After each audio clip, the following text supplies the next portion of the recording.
네, 다시 한번 정리해 보겠습니다. 새때에 이어서 풍선까지 무인기로 오인하면서 전투기 등이 출격한 소동이 있었던 겁니다. 북한의 무인기 침범 이후 군 당국의 오판이 이틀 연속 이어지는 등 혼란이 여전한 상황인데요. 오늘은 신종우 한국국방안보포럼 사무국장과 분석해 보도록 하겠습니다. 네, 안녕하십니까? 네, 안녕하세요. 네, 새때 얘기에 풍선 얘기 나오니까 사실 우리 국방력에 대한 어떤 자괴감, 허탈함이 드는 것도 사실이지만 오늘은 좀 차분하게 국방력을 한번 점검해 보겠습니다. 자, 먼저 좀 이해를 돕기 위해 무인기 얘기 나오고 뭐 드론 부대 나오는데 무인기와 드론의 차이가 있을까요? 네. 최초 이 언어가 등장할 당시에는 좀 차이 좀 있었어요. 네. 근데 지금은 뭐 무인기라는 게 사람이 타지 않는 뭐 비행체다라는 뜻이니까 예. 지금 거의 뭐 동일하게 혼용돼서 사용되고 있지요. 무인기가 조금 더 넓은 개념인 거겠죠? 그렇죠. 무인기가 보면은 우리가 뭐 보면은 뭐 전투기 같은 경우도 이제 자동 무인화돼서 예. 자동 조종되는 거 있는데 이것도 무인기라 부르는데 뭐 지금은 이제 드론인지 무인기인지 그 개념은 좀 없어. 그냥 혼용해도 사용해도 문제는 없을 것 같아요. 알겠습니다. 예. 개념적으로는 혼용해도 예. 상관이 예. 없다. 자, 오늘 새벽 얘기를 한번 해보면 민원이 잇따랐습니다. 앞서 뭐 기자 리포트로 확인했는데 풍선을 무인기로 오인하면서 전투기가 출격을 했습니다. 앞서 새때 얘기도 있었고 새때 보고 놀란 가슴, 이제 풍선 보고 다시 한번 놀란 격인데 어떻습니까? 레이더상으로 지금 앞선 시간대 뉴스 전문가들도 구별하기 좀 어렵다, 까다롭다 이렇게 말씀하시던데 어떻게 보셨습니까? 그렇죠. 뭐 레이더라는 게 보면은 기본적으로 이제 전자파를 쏴서 반사되는 면적을 가지고 네. 이거를 뭐 비행기로 보는 거니까 뭐 특히 뭐 겨울철에는 뭐 전망지에 보면 철새들이 많이 오잖아요. 네. 뭐 한두 마리가 날아다니는 게 아니고 이제 여러 대가 이제 떼를 모여 날아다니면 레이더상에 이제 미상 이제 비행체로 이제 인식을 하고 할 수 있죠. 뭐 이런 일들이 뭐 어제 오늘 벌어진 건 아니에요. 과거에도 많이 벌어졌었는데 네. 어제 무인기가 뭐 정말 사상 초유로 이제 저희가 눈 뜨고도 놓친 거 아니겠습니까? 뭐 그런 걸 일들이 있다 보니까 뭐 일상적으로 일어나는 일들이 또 더 보니까 또 불안정한 요소를 좀 더 네. 보여주고 있는 거죠. 우리 군에 그러니까 이제 풍선 때문에 우리 군의 최상위급 전투기인 F-15까지 이제 K까지 출동을 하는 해프닝 아닌 해프닝이 발생했는데 그러니까 말씀하신 대로 최근 상황은 무인기 침투 때문에 그렇다 치더라도 일반적으로 새때나 풍선이 나타났을 때 어떻게 대응하나요? 그러면? 출격은 합니다. 새때는 출격 안 하는 건 아니에요. 그러니까 그래요? 뭐 풍선이든 뭐든 간에 레이더상에 이제 비행체로 인식이 되면 네. 출격을 할 수밖에 없어요. 뭐 출격해서 대응한 거에 대해서 이거를 뭐 오판이라고 표현하기보다는 네. 최근에 있었던 물론 뭐 관제사들이 좀 판명을 합니다. 이게 좀 이상하다, 이 비행체가 아닌 것 같다 판명은 하지만 그 어제와 같은 이제 무인기 이제 침투 사건이 있다 보니까 네. 좀 군에서도 좀 이제 과학이 좀 대응을 좀 수위를 좀 높여가고 있는 거죠. 뭐 그렇게 이해하시면 될 것 같아요. 네, 이번 예. 사안을 탐지 자산 또 하나는 타격 자산 이런 예. 측면에서 좀 볼 수가 있을 텐데 먼저 예. 탐지 능력 측면에서 예. 2014년과 2017년에도 무인기가 추락한 이후 발견된 적이 있는데 이번 같은 경우는 우리 군이 감진을 하긴 했거든요. 자, 레이더 어떤 탐지 능력으로 본다면 좀 향상은 된 건가요? 기술적으로? 뭐 좀 항상 됐다 볼 수 있죠. 2014년과 17년도는 아예 그 이런 무인기를 탐조차를 하지 못했으니까. 근데 하지만은 좀 부족한 점이 많이 있죠. 2015년도에도 우리가 그 국지방공 레이더라고 해서 뭐 드론은 완전히 드론을 탐지하려고 만든 건 아닌데 네. 17년도에 좀 그런 일이 좀 있다 보니까 그 드론을 탐지할 수 있는 기능을 조금 보강해서 네. 좀 전력화가 되긴 됐어요. 음. 됐는데 그게 뭐 많은 수량이 전력화된 건 아니고 네. 이제 대수가 좀 적다 보니까 그 어제도 이제 무인기를 탐지하긴 했지만은 항적이 소실되는 부분들도 많았거든요. 네. 아직 이런 무인기를 탐지하기 위한 레이더망은 뭐 완벽하지는 않다고 평가가 됩니다. 그럼 어떤 점을 좀 보완해야 되는 겁니까? 지금 시점에서는 레- 탐지와 관련해서? 탐지에서 레이더망을 많이 보강해야죠. 뭐 좀 한심하다고 좀 생각하는 거는 2015년과 17년대 그런 일이 있음에도 불구하고 여전히 어떤 군의 레이더망의 수준은 크게 변화가 없다는 것이 좀 한심한 수준인데 네. 뭐 탐지한 게 중요가 아니라 뭐 전방에서 잠깐 탐지하고 나서 후방에서 계속 놓친 걸 가지고 완벽한 탐지라고 볼 수는 없잖아요. 네. 그런 면에서 지금 그건 5년 동안 뭐 대책을 세우겠다고 그렇게 얘기했음에도 불구하고 이 뭔가 대책을 세운 게 있냐에 대해서는 정말 군의 어떤 노력이 좀 많이 좀 미흡한 게 아닌가. 뭐 정말 이걸 그동안 이제 무인기에 대한 사안에 대한 심각성을 뭐 제대로 못 느끼고 있지 않는가로 좀 생각이 들더라고요. 예. 결국 말씀은 탐지했지만 격추엔 실패한 그 과정까지 포함해서 이제 비판하신 것 같은데, 자, 5대 중에 한 대에 헬기가 20mm 기관포 100여 발을 발사했지만 일단 효과가 없었고, 지금 군 입장에서도 격추 사격하지 못한 건 아쉬운 점이라고 이를테면 인정을 했거든요. 이런 건 어떻게 좀 해석을 할 수 있을까요? 뭐 코브라 공격 헬기가 20mm 기관포를 쏜 건요, 조준 사격을 한 게 아니에요. 그 레이더상으로 그 항적이 잠깐 보이는 부분에 대해서만 그냥 뭐 사격을 한 거지. 뭐 그 사격 조준하기 위해 사격한 게 아니거든요. 결국은 뭐 100여 발을 쐈다는 거는 뭐 마치 뭐 무인기를 향해서 쐈다고 생각할 수는 있겠지만 네. 그냥 허공에다 쏜 거하고 똑같은 겁니다. 그 군의 어떤 대응은 정말 많이 미흡했죠. 예, 100여 발 쏜 것도 그냥 뭐 조종사 육안으로 뭐 라곤이라고 하죠. 조준한 것도 아니고 그냥 레이더가 알려주는 그 지점에 그냥 100여 발 쏴라. 뭐 이게 어떻게 대응이 되겠습니까? 네. 예. 자, 대응 측면에서 헬기가 격추한 측면을 질문드렸는데, 이런 시각에서 보면 지상 대공포도 있거든요. 그런데 우리가 갖고 있는 자산인 지상 대공포가 일절 대응하지 못하면서 여기에 대한 비판도 있는데, 한윤희 기자가 취재한 내용을 듣고 또 국장님께 질문드리겠습니다. 북한 무인기가 영공을 넘어온 날 포착된 항공기입니다. 무인기를 추적하는 우리 공군의 KA-1 경공격기인데, 당시 우리 군은 이런 경공격기와 공격 헬기 등 공중 전력으로 대응하는 데 주력했습니다. 지상 대응 전력인 벌컨포와 비호 등이 있었지만 격추 사격을 한 발도 하지 못했습니다. 지상 배치 대공 무기들이 사격을 하려면 자체 탑재한 탐지 장비로 목표물을 포착해야 하는데, 기능이 제한되면서 국지방공 레이더나 열상 감시 장비 TOD로만 식별한 겁니다. 결국 민간 피해를 우려한 군은 강화도 해상에서 헬기로 격추 사격을 하는 데 그쳤습니다. 또 무인기의 속력이 시속 100km로 느린 편이었지만 고도 3km 전후에서 비행한 점도 치명적이었습니다. 맨눈으로 식별해야 하는 벌컨포의 최대 사거리는 2km로 북한 무인기들이 우리 대공 무기의 유효 사거리나 탐지 범위를 벗어났다는 겁니다.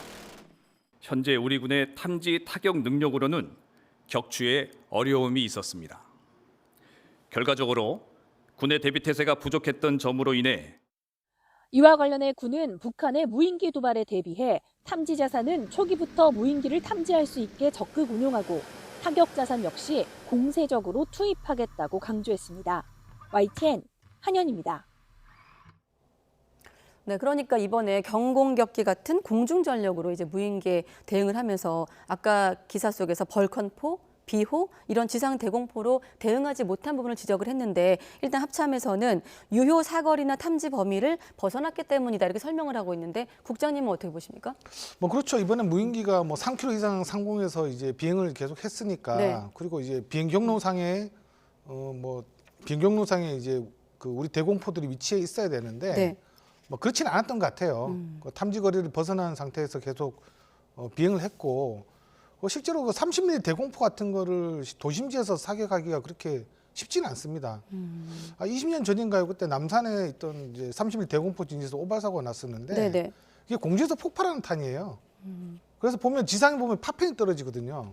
그때도 보면 다행히 인명 피해는 없었는데 그 파편이 차량을 뚫고 들어간 적도 있어요. 그러니까 아마 도심지에 들어왔을 경우에 저는 이제 직접 격추를 하기 위해서 화기를 직접 운영한다는 거는 대미 피해 가능성이 상당히 높기 때문에 좀 네. 어려웠을 것 같습니다. 그렇군요. 자, 이번에 우리를 침범한 무인기는 5대, 그중에 한 대는 서울 북부까지 침투한 이후 돌아간 것으로 파악되고 있고, 4대 같은 경우는 소실된 뒤에 항적이 나타나지 않고 있는 상황인데, 이 4대의 항적은 어떻게 좀 예상하는지 질문드리면요. 일단 5대가 운영됐는데 4대는 뭐 기만 목적이 큽니다. 기만 목적. 예, 그러니까 북한의 뭐 성동격서식 도발이라고 하는데 불안용. 그렇습니다. 예, 그러니까 한쪽으로 좀 그 4대를 그리고 그 강화도 쪽에나 이제 날았던 이제 영상에도 나오는데요. 네네. 그 4대 무인기는 지금 서울 상공까지 들어온 무인기보다는 사이즈가 큽니다. 네. 한 3m 정도 되는 걸 알려져 있고요. 서울 상공까지 들어온 거는 2m 정도인데 네. 그 4대는 지금 기만용으로 좀 보여집니다. 예. 저렇게 뭐 바다로 날려가지고 정찰할 건 없거든요. 그래 봐서는 이제 군이 전력의 운영에 대한 대비 태세를 갖추지 못한 것뿐만 아니라 이 북한의 무인기 전술에 놀아놨다. 아, 좀 작전까지도 실패한 걸로 저는 평가합니다. 어느 기사 표현에 농락당했다. 우리 영국이 그렇습니다. 농락당했다 이런 예. 표현이 있는데 그 정도 표현도 예, 기만과 가능하다. 이걸 좀 구분했어야 되는데 예. 너무 이제 내대가 저쪽을 너무 보면서 네. 서울 수도권 했으니까 뭐 합참에서 작전 지휘까지도 제대로 못한 거죠. 네. 아까 마침 또 최도희 기자 리포트 내용 중에는 북한이 아까 국방력을 강화하기 위한 어떤 핵심 목표를 제시하면서 이런 얘기를 했거든요. 비대칭 전력을 더 발전시켜 나가겠다. 이를테면 그런 비대칭 전력이라는 게 이번 무인기 도발 같은 거잖아요. 네, 그렇죠. 그러니까 네. 무인기라는 거는 워낙 작기 때문에 레이더 탐지가 되지 않아서 예. 우리가 비대칭 무기라는 게 보면은 뭐 핵과 화학, 미사일뿐만 아니라 이런 무인기들도 포함되거든요. 네. 뭐 특수부대도 물론 우리가 비대칭 전력에 포함하는데 북한은 지금 경제 사정 때문에 우리처럼 뭐 광범위한 재래식 전력을 다 갖출 수는 없어요. 예. 그래서 옛날부터 뭐 이런 비대칭 전력에 집중하고 있는 거죠. 네. 일단 네 대는 기만용, 교란용이다라고 하면 한 대가 지금 우리가 주목을 하고 있는데 서울까지 진입을 했거든요. 은평구, 성북구, 강북구 포함해 서울 북부에서 좌우로 움직인 것으로 지금 파악을 하고 있는데 일단 용산 일대를 비행한 적은 없다는 점을 뭐 군 당국은 강조하고 있습니다만 일단 무인기, 북한 무인기가 서울까지 온 거잖아요. 군사 분계선이 이렇게 가깝게 있다는 것도 좀 실감을 하게 되고 어떻습니까? 여기에 대한 대비? 지금 정확한 항적도 제시하지 못하고 있는데 여기에 대한 질문 드리면요. 뭐 정말 그 한심하다고밖에 평가를 표현할 수밖에 없는데 모르겠어요. 뭐 정말 이제 한심한 네. 일이 벌어진 건데 네. 뭐 군에서도 얘기를 하는 걸 보면은 뭐 작전도 제대로 못하고 그동안 5년 동안 이런 거에 대해서 갖추겠다고 전혀 갖추지 못한 거에 대해서는 뭐 정말 그 1부터 10까지 얻을 것부터 제가 뭐 지적을 좀 해야 될지 모르는 좀 상황인데 예. 뭐 여기에 대해서는 이제 합참 의장을 비롯해서 그때 당시 작전을 지휘하는 수뇌부도 뭐 이게 뭐 태세를 갖추는 게 아니라 이 작전을 지휘한 사람들도 제대로 좀 책임을 좀 물어야 될 것 같습니다. 네, 알겠습니다. 자, 사실 우리가 최근에 북한 도발하면 미사일 같은 뭐 도발에 좀 집중하느라 무인기가 좀 낯설긴 합니다만 2017년에도 무인기 도발이 있었던 것으로 알고 있고 그 형태도 비슷한 것으로 지금 알려지고 있거든요. 자, 북한이 어느 정도 무인기 기술을 갖고 있는지 기술력을 좀 어떻게 파악하고 계십니까? 북한의 기술력? 북한 무인기는 지금 뭐 1000여 대 정도 보유를 하고 있는데 대부분이 네. 이제 중국, 러시아에서 기술을 좀 차용해서 만든 것들이에요. 네. 뭐 두루미나 뭐 방현이라는 무인기도 있고요. 특히 무인 공격기 같은 경우는 뭐 중동 지역에서 미국이 좀 중동에 수출한 이제 공중 표적기가 있습니다. 네. 이거를 이제 그 공격 드론으로 개조를 한 거예요. 그런 드론도 보유하고 있고 특히 작년에 있는 국방과학 발전 전람회에서도 보면은 네. 약간 좀 신형 무인기들을 한 3종 정도 공개하긴 했어요. 그 중에 하나가 이제 작년 이제 8차 당대회 때 언급한 이제 500km 정도 이제 탐지 능력을 갖춘 김정은 위원장이 예, 강조했던 그렇죠. 그런 예. 이제 장거리 정찰 무인기로 보여주는데 확실한 건 알 수는 없지만 네. 지금 이제 서울 수도권 상공을 침공한 무인기는 아주 단순하고 조잡한 겁니다. 네. 근데 저런 무인기들이 전방위 활동한다는 것은 기본적으로 지상과 영상을 좀 주고받으면서 직접적인 도발을 하는 좀 준비 정황이라고 볼 수 있으니까 네. 그런 무인기들이 만약 식별되고 하면 저희가 좀 긴장을 좀 해야겠죠. 네, 예. 알겠습니다. 북한이 발끈한 조악하다는 표현이 어제 오늘 여러 군데서 다른 전문가들을 통해서 나오고 있습니다만 아무튼 지금의 기술은 낮은 것으로 파악하고 계시다라는 낮은 기술이 아니고요. 지금 이제 서울까지 날아온 서울에 건, 날아온 예, 건, 날아온 건 예, 조악한 날아온 거고 무인기 같은 경우는 실제로 이제 군사용으로 정말 그 뭐 포병들의 관측을 유도가 네. 하는 무인기들은 좀 다른 형태들이 공개됐습니다. 네, 다음 질문이 바로 그런 질문인데 예. 이번에 온 무인기가 정찰 수준 정도의 이제 무인기라면 아까 말씀하신 대로 그러니까 감시나 정찰 등의 목적이 아니라 군사적 도발 혹은 뭐 더 나아가서 테러 가능성까지 좀 얹어서 볼 수도 있는 거 아니겠습니까? 무인기를 예, 통해서. 그렇죠. 지금 네. 북한 무인기가 보면은 뭐 단순하게 저런 무인기만 있는 건 아니에요. 네. 이제 러시아에서 지금 뭐 개발한 이제 소형 이제 수직 이착륙 무인기 같은 형태도 좀 식별이 되고 있고 네. 무인기의 어떤 기술은 북한이 지금 지금 저런 무인기가 뭐 중국에서 상용으로 쓰는 걸 이제 밀반입해가지고 카피한 수준인데 네. 북한 나름대로의 어떤 자기들의 기술을 가지고 실시간 데이터를 주고받을 수 있는 네. 그런 무인기들이 지금 개발되고 있죠. 그런 무인기가 좀 보면은 실제로 도발을 만약에 감행한다면 그런 무인기들을 동원할 걸로 보여집니다. 아까 방금 다른 나라 것을 카피한 정도라고 하셨는데 예. 그럼 다른 나라를 한번 질문 드릴까요? 예, 그럼 예. 세계적으로 네. 무인기 개발 우리나라 포함해서 좀 누가 앞서가 있나요? 무인기의 권국은 지금 어느 나라 얘기는 할 수는 없는데 뭐 지금 뭐 중국, 러시아, 미국은 거의 뭐 대등한 수준이고 최근에 뭐 티르키예죠. 티르키예에서는 뭐 스텔스 무인 전투기까지 첫 이륙 성공을 했어요. 네. 전 세계적으로 무인기의 경쟁이 엄청나게 벌어지고 있고 특히 이란도 보면 무인기 기술이 좀 상당합니다. 그 이란의 무인기가 이제 러시아로 수출돼가지고 이번 우크라이나전에서도 네. 지금 사용이 되고 있거든요. 예. 그래서 무인기는 이제 앞으로의 현대전뿐만 아니라 미래전에서는 이제 뗄 수 없는 그런 무기 체계가 되는 거고 되고 있는 거죠. 마지막 질문으로 준비해 예. 드렸는데 네네. 우크라이나 말씀하셨으니까 예, 예. 이 얘기를 하고 또 네. 다시 돌아오면 네. 우크라이나가 마침 소형 자폭 무인기로 잇따라 러시아 공군 기지를 이제 공격하면서 저희도 보도를 하고 있는데 여긴 전쟁 상황이거든요. 예. 전쟁 상황이기도 합니다만 무인기가 갖고 있는 앞으로 군사적 상징성 어떻게 좀 파악하고 계십니까? 무인기라는 건 기본적으로 있죠. 아주 저렴합니다.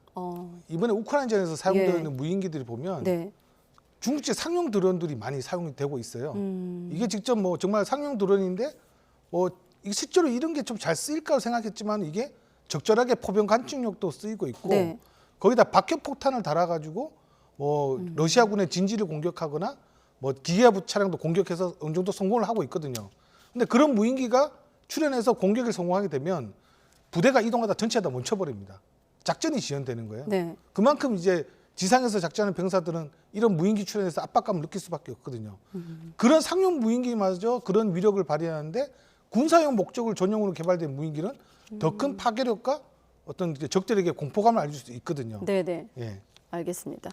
자, 이번에 북한의 무인기 도발 이후 윤 대통령은 북한의 주요 군사시설을 감시 정찰할 드론 부대 창설을 지시했습니다. 드론 부대를 창설하라 이런 지시가 나오니까 이미 2018년도에 드론보 전투잔이 편성됐다라는 걸 뭐 야당 정치권에서 얘기가 나오고 있고 전문가들도 그런 얘기를 하고 있는데 좀 같이 맞물려 질문드리면 실제로 지금 드론 부대와 관련해서 우리는 어디까지 와 있는 겁니까? 뭐 2018년도에 드론보 부대가 창설돼서 네. 이제 뭐 매체들이 취재를 갔는데 뭐 진짜 한심한 수준이라고 합니다. 뭐 정말 왜 이런 걸 무슨 부도라고 얘기할까 하는 수준인데 네. 윤석열 대통령이 그런 말씀을 하신 걸 봐서는 아직까지 이 부대가 제대로 안 된 것 같아요. 그러니까 그동안 뭐 말만 뭐 드론보 전투단이라고 얘기를 했지. 네. 그 정말 그 갔을 때는 사람들이 보기에는 이거 뭐 중국제 이거 애들 스포츠 레저하는 드론만 갖다 놓고 이렇게 드론보 전투단이 하니까 의문을 가졌는데 네. 이 드론보 전투단도 보면은 이제 국방 예산 때문에 뭐 저 최근에 보면은 북한 핵과 미사일을 맡겨서 킬체인이든지 삼축 체계 예산이 많이 좀 증강됐잖아요. 네, 네. 그러니까 말은 이렇게 하는데 계속 사업 우선순위에 밀리다 보니까 뭐 예산이 제대로 지급도 안 되고 한 것 같아요. 그래서 이번에 지금 북한 무인기 위협이 이만큼 심각하다는 걸 알려졌으니까 네. 뭐 그에 대해서 좀 대통령이 좀 강조한 것 같은데 앞으로 좀 제대로 돼야겠죠. 예. 네, 알겠습니다. 좀 정리해 보면 북한의 무인기 영공 침범 2017년 이후 5년 만에 도발인데 일단 우리가 격추 실패하면서 군 당국의 어떤 대응 실패에 대한 국장님 포함해서 전문가들의 지적이 나오고 있는 상황입니다. 자, 무인기 대책 마련이 시급하다. 아까 한심하다 이런 좀 표현까지 쓰셨는데 사업 우선순위에서 밀리고 있다고 하셨거든요. 마침 또 예산 관련해서 향후 5년간 이 무인기 대응에 5,600억 원의 예산을 투입하는 방안이 추진된다는 얘기가 나오고 있습니다. 실효성은 있다고 보십니까? 뭐 투자를 해야죠. 뭐 레이더 같은 거 2015년도에 우리가 무인기를 어느 정도 탐지할 수 있는 레이더를 전력화를 좀 시켜놓고도 불구하고 그 무인기가 아직까지도 제대로 좀 배치 안 된 것에 대해서는 네. 뭐 이번에 좀 뭐 소잃고 외양간 고친 느낌이긴 한데 일단 뭐 무인기를 탐지할 수 있는 레이더들을 좀 더 보강하고 네. 실제로 훈련이 중요합니다. 훈련이. 2017년도에 제가 그 항작사를 가서 좀 지금은 이름 바뀌었는데 네. 항작사 견학 가니까 아파치 공격 헬기로 그때 당시에 보면은 뭐 가오리형 드론도 있었거든요. 추락한 중에 그거를 군에서 이제 복원을 해서 하늘에 날리면서 아파치 공격 헬기가 조준하는 그런 모습을 좀 보여주더라고요. 네. 가능한 일이에요. 그러니까 미국 같은 경우도 물론 이제 뭐 레이저 무기라든지 그런 뭐 드론에 대한 대책을 세우고 있지만 미국도 지금 해상에서 헬기가 쫓아다니면서 옆에 승무원이 기관총으로 격추하는 그런 훈련을 하고 있거든요. 네. 그게 지금 현재는 좀 효과적이에요. 네. 왜냐하면 드론을 완벽하게 탐지할 수 있는 레이더가 지금까지는 완벽하게 할 수는 없지만 뭐 그런 식으로 해서 드론을 방어할 수 있는 대책을 좀 개발해야 되는 이제 해야 되는데 그런 훈련 자체를 아마 뭐 제대로 하지 않았는지 이번에 보니까 네. 많이 좀 심각하게 또 군도 대응도 상당히 우왕좌왕한 수준이었습니다. 네, 알겠습니다. 올해 특히 후반기에 이 북한이 대규모 도발을 한 이후 또 연말에 이렇게 무인기까지 도발을 하면서 새해 앞두고 안보에 대한 좀 우려가 많았고 이런 점을 신종호 사무국장과 짚었습니다. 네, 오늘 말씀 고맙습니다. 예, 감사합니다.